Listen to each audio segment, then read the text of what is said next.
to me. Yeah, I walk with the dead, I talk to the dead. Paranormal theory is up in your head. Got to be brave, I walk through the graves. Hoping one day that the spirits will be saved. Yeah, I walk with the dead, I talk to the dead. Paranormal theory is up in your head. Got to be brave, I walk through the graves. Hoping one day that the spirits will be saved. Yeah, when it comes to paranormal, you know I'm an OG. Filled with the skills, boy, everybody know me. When I'm out of town, you can catch me on the TV. Hanging with the high squad, everybody envy. Revolutionize the ghost box, South Crackalacky. From the ghost stories to the Lizzie Borden house. Phil's got the skills, the kills then is out. What are ghosts? Where is the proof? Can science explain it? Let me theorize with you. Go to events and hang with my crew. Paranormal family is a life that I choose. Yeah, I walk with the dead, I talk to the dead. Paranormal theory is up in your head. Got to be brave, I walk through the graves. Hoping one day that the spirits will be saved. Yeah, I walk with the dead, I talk to the dead. Paranormal theory is up in your head. Got to be brave, I walk through the graves. Hoping one day that the spirits will be saved. Yeah.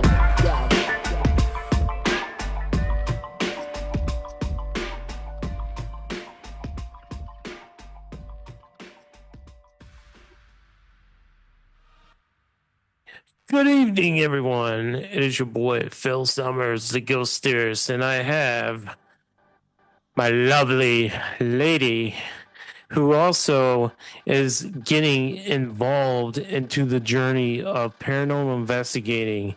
But the thing about it is she's a scientist. She's an actual scientist, like Michio Kaku and all those guys. She's a scientist, like Bill Nye, the science guy. Bill. Now, Shauna, tell us a little bit about yourself and how you got involved in the paranormal. Okay. I am a scientist, but I don't have a PhD. I'm not doctor anything.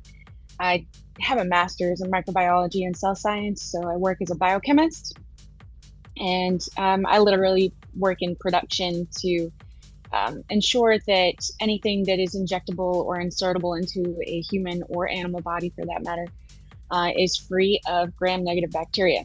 So it's not really I don't do any research or anything, but I do have the knowledge and the training.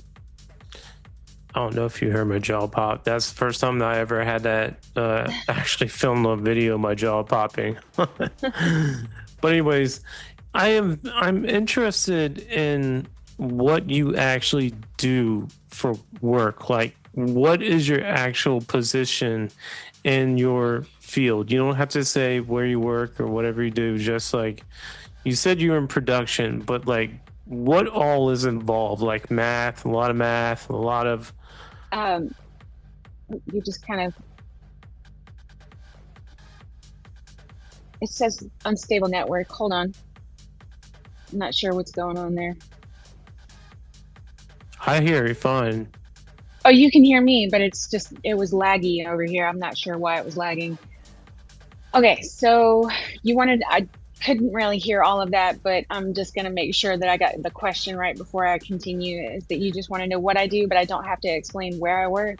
Yeah, just Okay. basically like a general synopsis Okay. of what you do during the day. Like a lot of math, like Yeah, it's a lot of math. I do also, a lot of it is also very strenuous physically. It's not just it requires a lot of mental acuity and as well as some physical work as well, because it is usually these very big carboy kind of containers that are a lot of liters of liquid, so it gets very heavy. And it also requires a lot of patience because tests take a very long time. and that is also why she's able to basically pick me up and throw me across the room because she's physically strong. Like Wow. Randy Savage, like Oh yeah, like Oh my Hulk God. Hogan. She is strong mentally and physically. But what I want to know is how does your scientific experience how does Experience your of investigation. scientific mind process what happens when we're on a paranormal investigation? That's a really good question. Generally, I'm going to be just really observant and looking for details as well as overall scope of things when I walk in there. Um, I'm always going to look for a mundane reason before I think anything else is going to be possible, right? Um, the mundane being more possible in most investigations if you're going into a house or something like When you that. mean mundane, can you explain what you mean by mundane? Like I mean, the just everyday type stuff that you wouldn't really think of, right. like maybe Okay. maybe the footsteps are coming from the pipes. Maybe that shadow was just the right place at the right time, kind of thing. That things that can be explained away as just normal things, Now, not supernatural in any way. Shauna has actually been on an actual real house investigation with me and my partner Ron Stokes, and Shauna was involved as well. Now, ex- explain, tell us about how you felt on your first investigation in an actual home. I was really curious how you guys conducted things because I wanted to see if you had any types of controls to ensure that there was going to be um, a way of having like the baseline level of what the house sounds like, how you conducted your interview process, how you gathered your data, you know, where you set everything up. Because, of course, you're going to have some things that you're going to have recordings, records, interactions, but a lot of it is qualitative data, not really quantitative. So it's, to me, it's very Explain difficult to, can you explain the difference between qualitative and quantitative for the people well, that might not know? okay, well, quantitative is just a number. It's something Right. like um, you'd be able to determine, oh, I heard this voice at somewhat decibel level and it was this many hertz. I don't know. You know what I mean? Like it would Right. be, and you'd Like be able like to measure it somehow. like when we do our baseline EMF readings and Right. stuff like that. Yeah. That's Yeah. our quantitative data. Well, yeah, it would be if you were recording it, but we don't really And we were record it. Um, like, um, I mean, I don't see people normally recording it if we're just walking around somewhere, but yeah, you usually have to get a baseline level, determine where the hotlines are and stuff like that. But qualitative is more like when you are conducting an interview like this. okay. So like when you interview the people and you're asking them questions about their experiences, their thoughts, their opinions, um, all the conjecture that came along with it, whether they have some type of personality that may be more susceptible to this, to ideation that is not really normal, Oh, I like that um, word ideation. or or if they may have some type of psychiatric situation that we're not aware of. Maybe they're just lonely. Maybe, you know, there's a myriad of things that could be there prior to you actually determining that, yes, it is something that we need to say, I don't know what this is.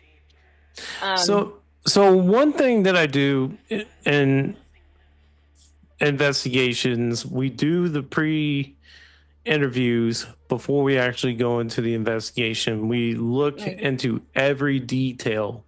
Like when we interview these people, we look at their story and we kind of see if they're actually for real or not, or what their motives are to having a paranormal team in their home. So when I walked into that house and I saw Ghost Adventures was on the TV, I knew That's exactly. red flag. That was red flag It's a number red one. flag. Yeah. Then I looked into their medicine cabinet, and it was filled with that's a medicine cabinet that I dream of. But anyways, I think there's HIPAA laws that we shouldn't be sharing that yeah, information. seriously, that's a red flag too. Taking the medications. Also, number 3, the third red flag is I look into their library. I look into their books, and a lot of times when we go into these paranormal investigations, they have books on like how to actually get involved in like a paranormal investigation. It's like this these people that called us, they wanted to be a part of a team. That was their motive. I don't really totally believe that. I mean, that might have been a secondary motive. I think they were just also they did have some concerns, but it was just explained away. I think they were kind of looking to have something. I think they wanted there to be something, but I think it was just a secondary thing that they enjoyed everybody's company and then Yeah. they wanted to be a part of it. I don't think they were seeking to be brought in or anything like that. I think they just were like, you know what, we really like you guys. We didn't know you'd be likable, you know?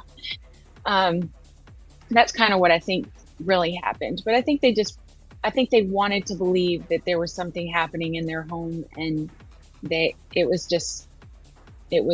wasn't anything. I mean, I think there was one thing you guys said was unexplainable, but I wasn't there. Yeah, there so was, I don't know. and me actually Courtney Knight actually caught it, the footsteps.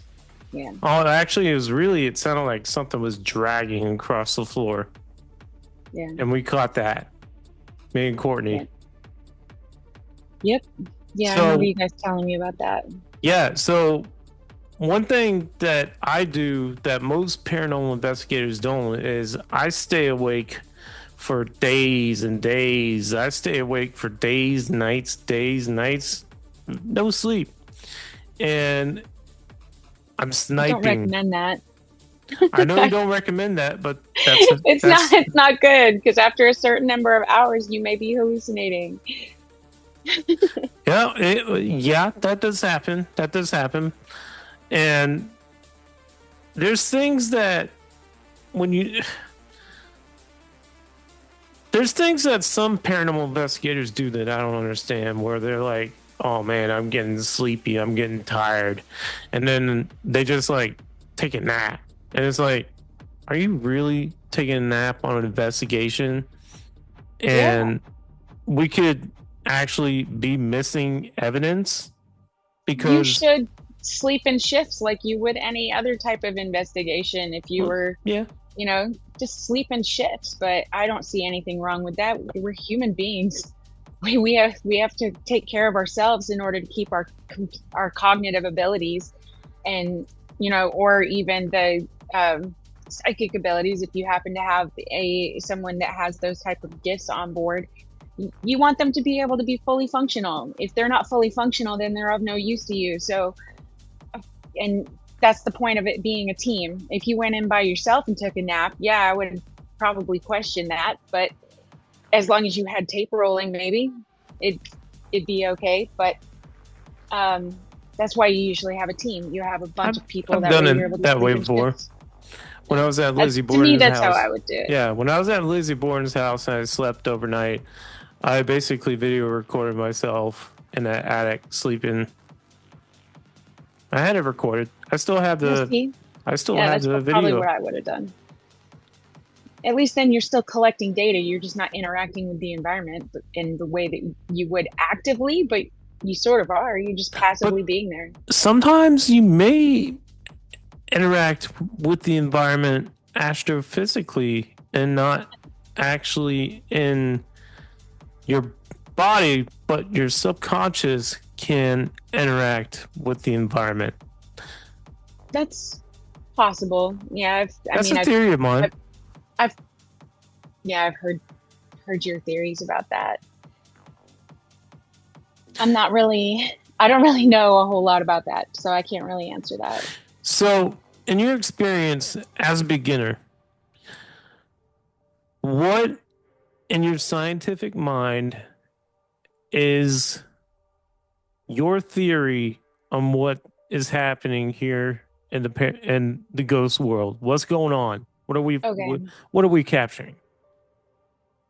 Okay. So trying to speak objectively, as objectively as possible. When you sucked me into this wormhole that I will never be free of, at this point, just because it is, once you're in, you're in. I know that's what you always say. Once you But the take way I see it, you took the red pill, and now there's right. no going back. Yeah. So I've heard a lot of warnings once I started talking to people regularly or just watching and reading, and I just saw a lot of warnings about, oh, there's so much drama. And I don't really know. I mean, other than the drama that I have in my own life, I don't really see a whole lot of it. I mean, I hear about it, but I thought that the whole para-unity thing was to prevent that kind of drama, was for everybody just to stop backbiting each other to be able to be top dog. That's what I thought that meant, but I know now that that's not what it meant.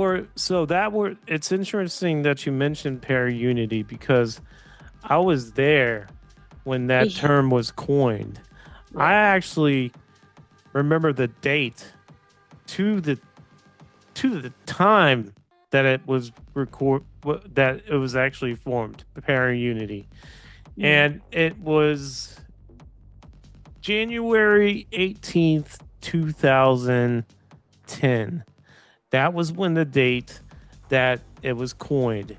And it was coined because there was two entities that were kind of bickering back and forth. And it was their radio stations. And actually, one was a paranormal team, and a very popular paranormal team that had a TV show, and they thought that they could outbeat this really huge network. And so what they did was they coined the term para-unity, and they're like, we need to get everybody that we need to unify so we could beat this paranormal radio network and be the best. And that was where this term came from. So it was not really unifying at all. Yeah. It was more, like, it was drama based. Starting him. He was like Braveheart, wanting to to get everybody together to fight for their freedom. I know, right? I appreciate the history lesson, but I really didn't know that that's what it was. Like, I thought that it meant a whole different thing. And, so it got hijacked. So it got hijacked by the Love and Light unicorn rainbow farts crowd. And so para-unity became something else. And if you go to an event where para-unity is the main focus of the event, you're going to get a lot of, what's going to happen is you're going to start talking to people in these events, and all they do is talk ish about other groups, about other people. And that's what a para-unity event is. They get crunk, party it up. I'm kind of seeing that there is a lot of infighting, and I see why. Like, the more that I observe and read people's comments and things that they say to each other or about each other, some of it, of course, I think is, just specific individuals that are just complete asshats and, whatever, be accountable for your behavior, and then that's it. But I think, that I think is just, that's not what this is about. I think what the overall scope that I'm seeing is people that have contradictory opinions, and that they just kind of butt heads all the time. So like in my head, and I don't have a picture. I should have drawn a picture of this. I'm going to talk about the Venn diagram. Yes, So yes. Please talk about the Venn diagram. That was something that I was interested in. I see it. This is how I see it. You have one circle here with your scientific-minded people that they want to talk about the scientific aspect, the data collection, and that sort of thing, and that's their main focus. They love their gadgets and all that kind of stuff that they can use to record things and collect them, right? Analyze it later, be able to have that evidence and whatnot, which I think everybody has a little bit of touch of that, right? And then you have another circle over here that's your metaphysical, that you've got people that have psychic abilities, and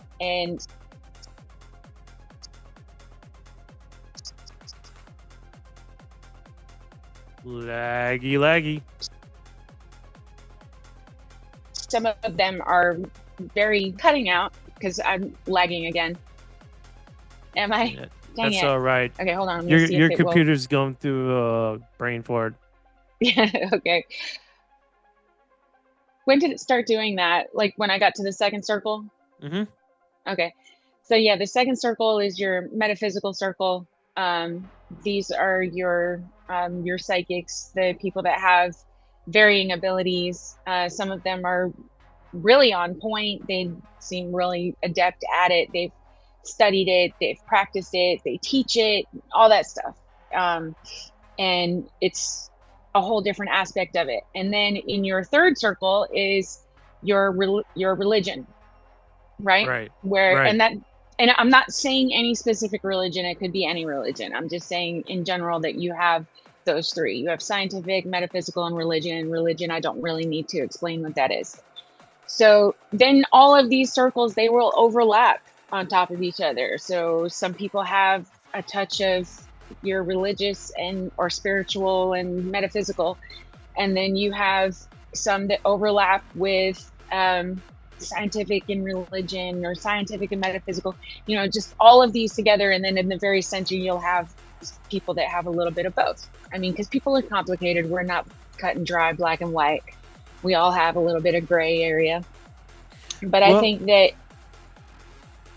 Go ahead. I'm sorry? Go ahead. Sorry. So, and I think there are people that feel very, very strongly about where they stand or what they believe. And I think that's where a lot of the contradiction comes from. And I think also that they are respected for their opinions and beliefs and ideas and everything, but yet somebody will still contradict them. And I think that's just the nature of society, right? But who really is right? Who really is the overall authority on all of this? I'm right. I'm right. Yeah. There is no really true authority over all of it, other than those who have already the ghost theorist. It's the authority.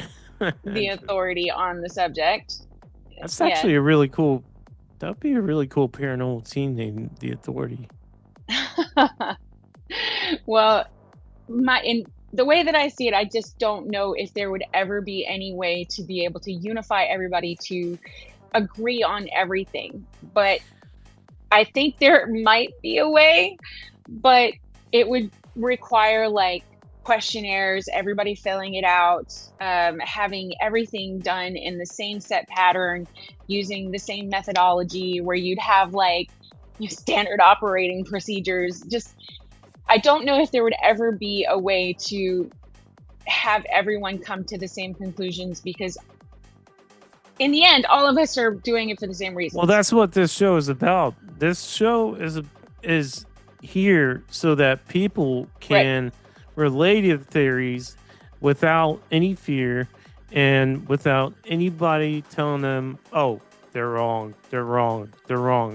It's just a program where they could just lay out what they think. And that's it.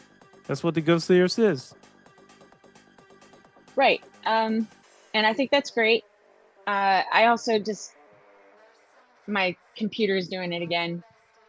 You're fine. Sorry. You're fine. Okay. I just don't know if there will ever be a way for everybody to come to a consensus until there is something that is concrete, solidified, repeatable, or being or able to be measured perfectly. You know what I mean?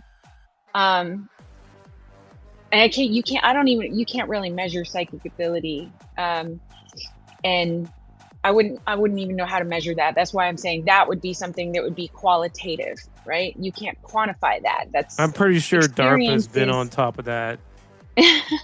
I don't know, but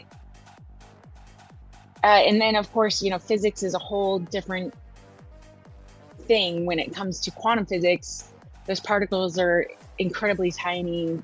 The things that they're talking about, a lot of it still is theoretical. So I'm not really sure how we'd be able to do that. And of course, you can't really measure the way religion is. Religion is its own institution. It's its own thing that you either have belief or you don't.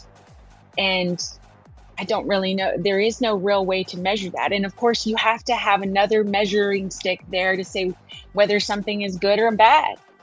How do you know something is good? Are you a good witch or a bad witch? Are you a good ghost or a bad ghost? You know, just I think that that's what a lot of people are trying to measure when they walk into these places and say, are you just a ghost? Are you a demon? Are you can I just throw holy water on you, or do I need to bring in a whole team of exorcists? You know, it's just to me, I don't know how all of this can be measured in a unifying way, because it just seems very overwhelming when you think about that, the number of people that are involved, the number of cases that are being looked at, that everything is done differently, everybody has their own opinion.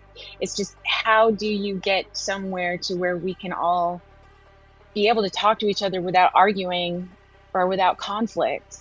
See, I have a theory about this as well. My theory is a lot of us paranormals got bullied in school. A lot of us paranormal investigators started getting interested because we were nerds in school. Nerd. So, yeah, exactly, a nerd fest. But now we are in a group of a bunch of nerds who used to be bullied, and now there's nerds that need to be the top nerd, if you know what I mean. And that's where a lot of the fighting comes into play. And that's why we'll never unify in the field. I don't believe we won't unify in the field until AI just basically says this is what it is. AI just basically says this is what it is. This is what's going on, and then boom, there it is. We have our answer. Thank you, AI. I don't know if that's really how it's going to be, because I'm very certain there are people out there that feel very, very strongly about it, and they are like, no, the way I see it is the way that it is, and anybody else that disagrees, no. And I see that in some people, and I'm not saying that they're not bad people. They really truly strongly believe in it, and that's okay. I'm not going to say what it is that I believe, because I really don't know. I think I'm still seeking truth just like everyone else, and I think that we all just want to help people, or at least I do. I think it would be beneficial for all of humanity, basically, if we actually knew what happens after death. I think it would be beneficial to make sure that anybody that is experiencing some type of malicious entity in their home is able to be safe. If we actually had that kind of technology where we could figure out what happens after death, and we know what happens after death, you know what would happen? The government would weaponize it somehow. It would be weaponized. Probably. But yeah, that's a whole other discussion about ethics and morality that I can't really say whether or not it would anybody would use it for good. Maybe if a woman was in charge. You know, if women were basically, if every country had a president that was a woman, there would be no war at all. You know why? Because none of the countries would be speaking to each other. Oh, that's cute. That's cute. That's cute. I don't think so. I, think I honestly, I really think women should lead the country, lead countries and stuff like that. You know, change it up a bit. Jeez.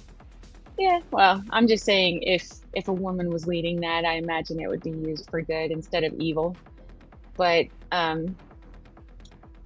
that's not neither here nor there because we have no idea how to do it yet. So, and I don't even know if we're going to be able to get to that capability within the next 100 years.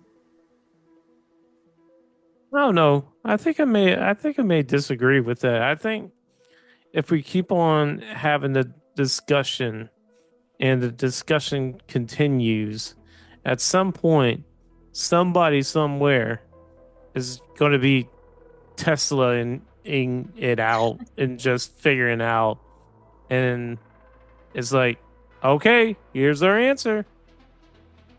Well, it's possible that physics may be able to do that, but it also could be possible that there could be the rapture. You know, I have no idea. I can't predict the future. Um, but one of the things that I used to hear when I was young, and I think about it a lot, in terms of finding answers or uh, when you can't solve a problem, for example, is that they'd say, no, I can't do that because it's impossible. And that's not entirely true. I don't think that it is impossible because within the impossible is the probable. No. How does this go?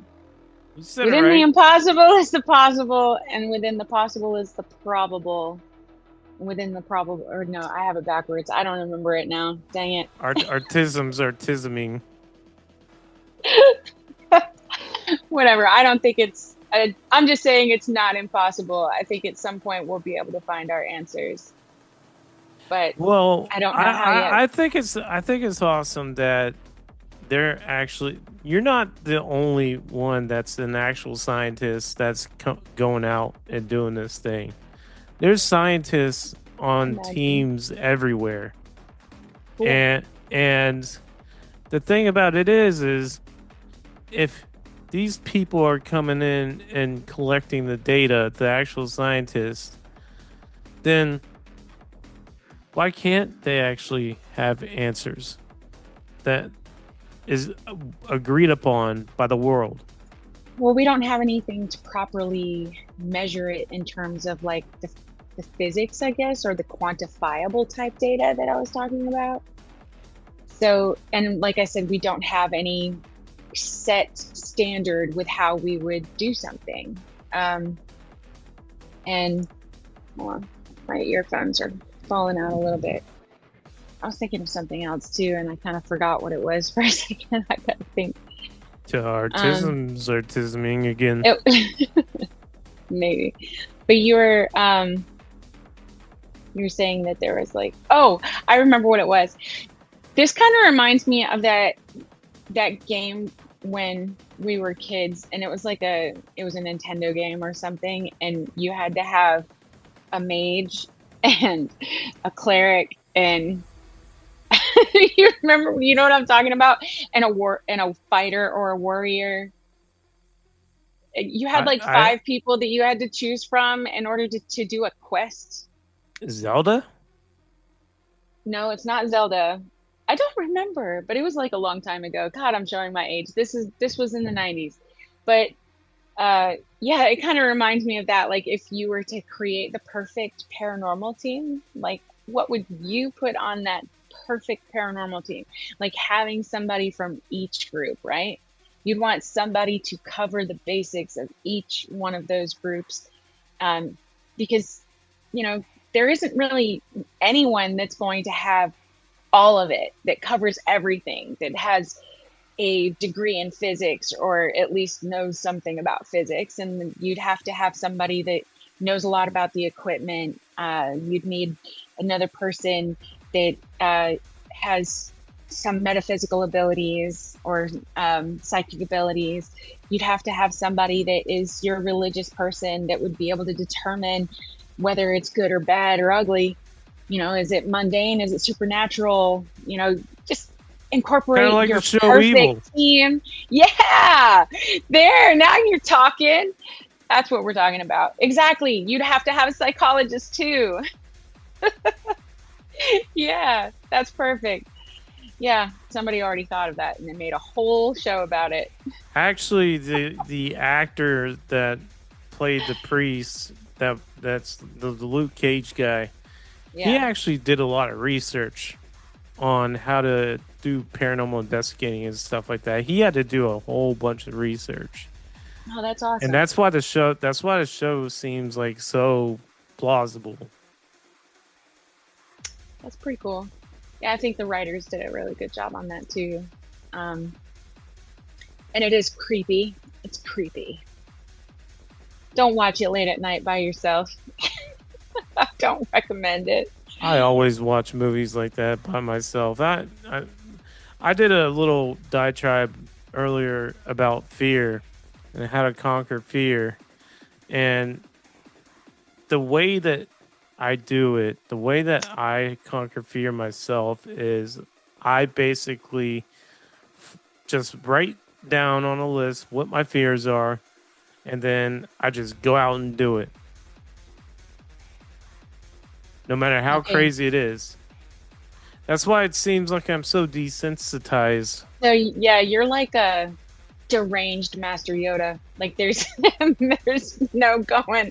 there's no way going about that other than saying you're like the exact opposite of what Master Yoda would say.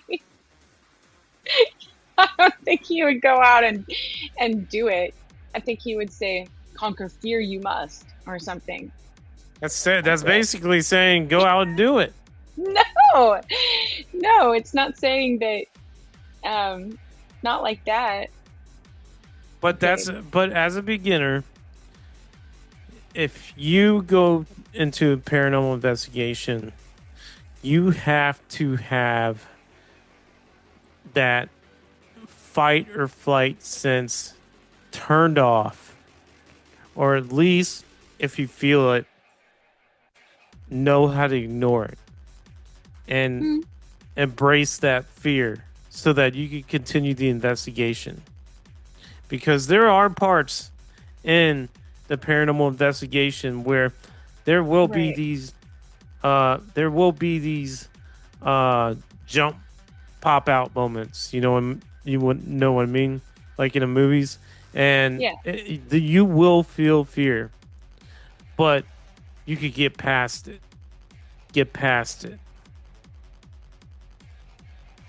I didn't get scared, so I don't really know. Well, when you went on that investigation with us, you kind of just, you know, talked to you talked to people. You didn't really you just No, I didn't. I couldn't stay long that day. I was just kind of being introduced to it anyway, and yeah, all I did was basically talk to them for a while and ask a lot of questions, and then I just kind of figured that I didn't really get the feeling that there was going to be anything there, so, and I had to go home. Well, you've been to many other investigations. I mean, you were just in Indiana just like That last was week. awesome. That was super awesome. That was really awesome. That place definitely, that was a different experience though. That was not,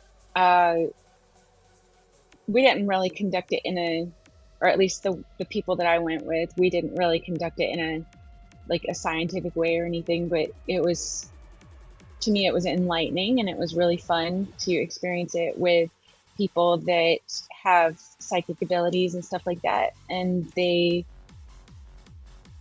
was really fun to be around those people that they just, I don't know how to explain what they do without saying it wrong. Like they can see things or hear the right things, and they just know it. And it's just such an It's called interesting thing to be around. intuition. It's not just intuition. It like they are tapped into something else. And Hive minding. no, it's not hive minding. It's like they can literally talk to someone that knows you, sort of thing, and like a relative or whatever, and they know all these things, and it's incredible. And I'm part of a group that does that now that, you know, I'm kind of getting that part of myself. That's why I put you on the show, because you're in it now. You're in it. Yeah, I You're in know. it. I am in it, and I don't really know how to talk about it yet, so I just kind of don't really want to yet because I'm not ready. So, but I do have some experiences that were just they're Fear. no, it wasn't. I wasn't scared. It was just fascinating, I guess. It was weird. It was fascinating, but kind of interesting, and just, you know, eye-opening, because having all of these people around that were incredibly gifted, it just kind of, maybe that enhances each other. I don't know really how else to explain that, but that's kind of what it felt, because we all had the same thought, like when we hit those railroad tracks, as soon as we got across them, and we all just went, whoa.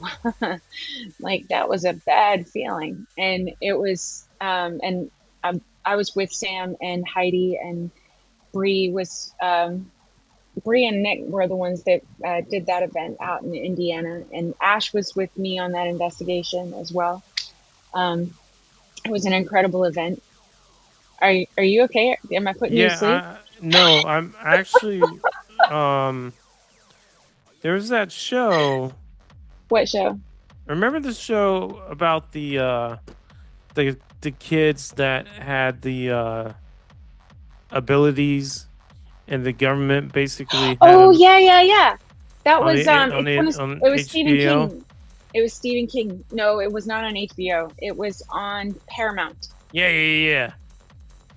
The Institute. Well, yeah, the Institute. So when Yeah. you got all those kids together, and you saw, That's kind of what I mean, I guess. Like they all had that ability. Like, so when they all get together, and you know, you don't realize I think we all have the capability of doing it, honestly.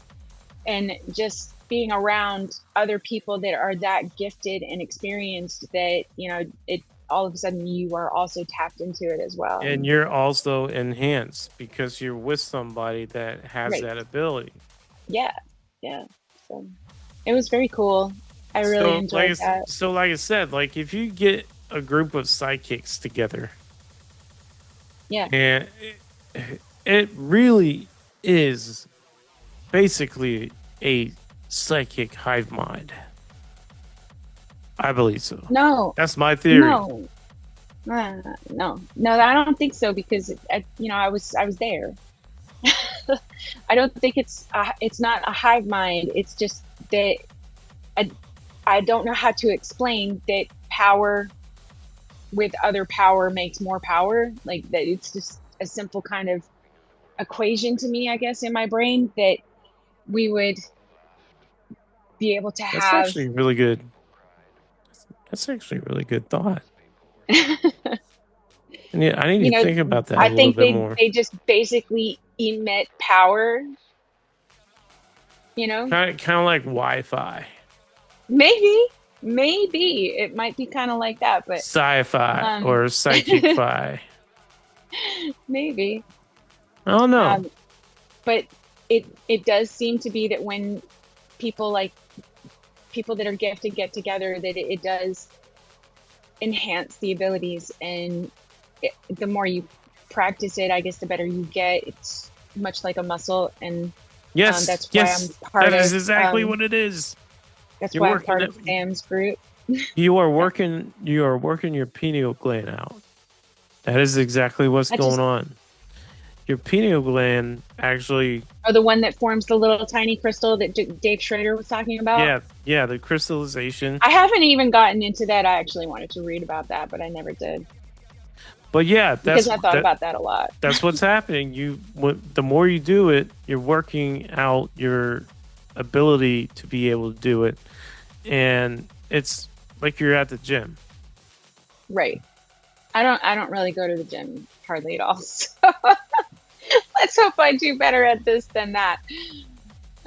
So, but I honestly don't have any real control. I have no control Yeah, over that. there's I don't. there's a once you're in, you literally don't have any control. There's no control over what happens.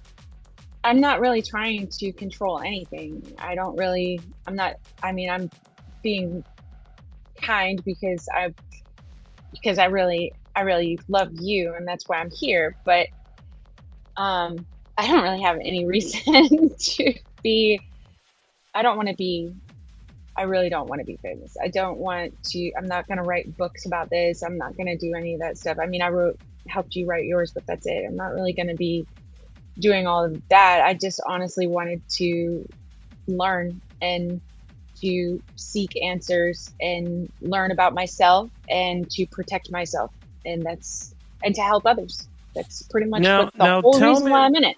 Tell me, you said you had to protect yourself. So tell me the situation. Oh, why yikes. why you had to protect yourself? What what made you get into this mindset where I need protection, I need protection, I need protection, I need protection? What do I do? What got you in that mindset? I really wish I hadn't said that now. Get it? But Yeah. say your theory. Say your theory about it. What's your theory?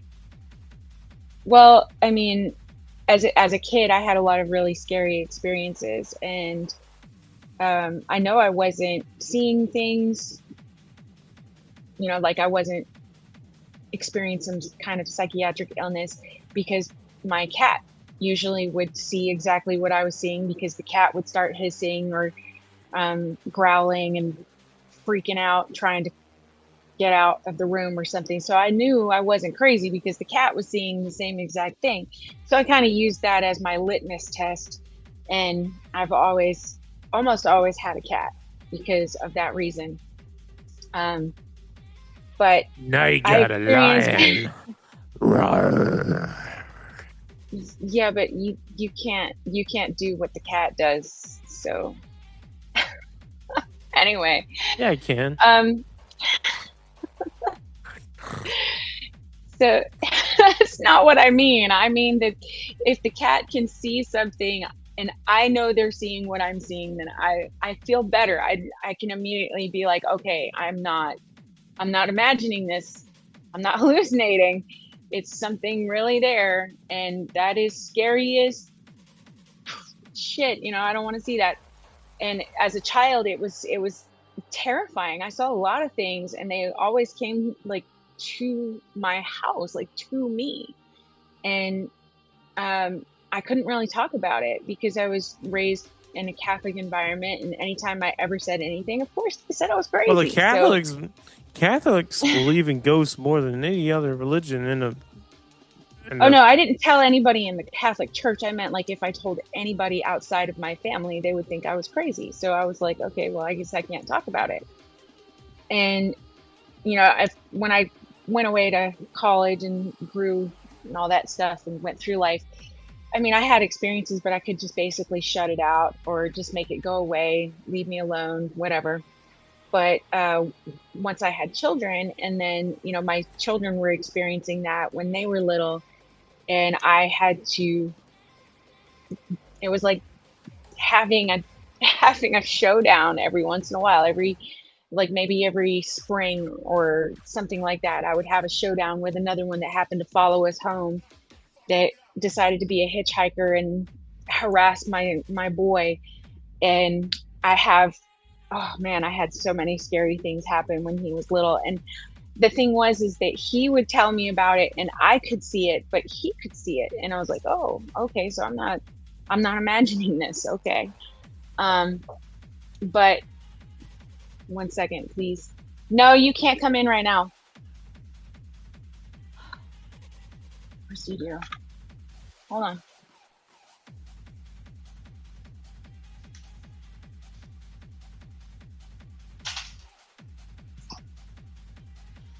All right.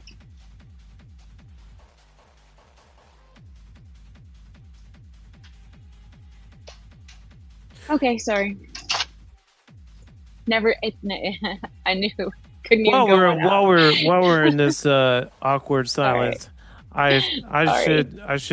I forgot to mention my new sponsor, the Treehouse on John's Island, that sells gifts,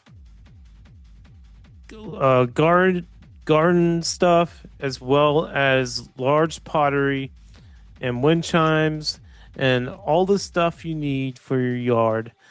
The Treehouse doesn't, and the Treehouse is the hottest pot shop on John's Island that sells the best pottery. Anyways, how do you get that in there? Okay. I apologize for that. I thought that I had it all straightened out. It happens. Can't really It happens. It stop it. happens. You can't stop But it. anyway, you know, that was the whole reason why I wanted to get better at it anyway, was because of children in general, you know, not just mine. I mean, I think I'm pretty good at keeping them protected and safe, but I think kids in general that have to experience what I had to go through, I think they should, Like the movie It. yeah. Well, I mean, I didn't see it. I didn't see the clown or anything like that, but I'm just saying, what I mean like, is I don't they want, saw it as I don't want little kids. They saw it as kids. innocent people being subjected to what I had to go through. Yeah, but what it was about they saw as kids, they saw this entity that was haunting them. And then as they grew older, Yeah, they but it was a forgot giant about it. spider. It was a giant spider. No, no.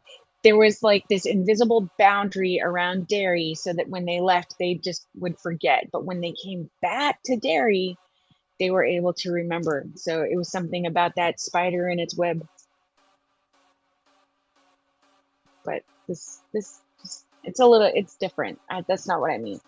I mean, like, understanding what, knowing that I had to go through all of that by myself because people didn't really believe me or anything, and that it was scary. Well, luckily for me, it when I was younger, it really was not a scare factor for me because you know, I just it I had backup. I had people that were there that were able to teach me the right way to do things. And so when I was a kid, I I was seeing this stuff and I was taking pictures and there's shadow figures like right behind me and stuff like that and just Hmm. apparitions and everything. And you know, seeing this stuff as a kid, it never scared me. And I never had that scare factor. Well, I'm not talking about the, normal type ghosts and stuff. I mean, I did see some like that were just a person, and they didn't really scare me. They just were annoying. But some of them were extremely angry, and they would just be stomping up and down and screaming, and just it was unsettling. And then there was the one that I told you about that was like a fart cloud. It looked like a fart cloud that was like saying my name over and over again. When in all you kinds of smell voices. sulfur, That thing, it was, and it harassed everybody in my house, and that thing was annoying, and it was scary, and it was definitely not human.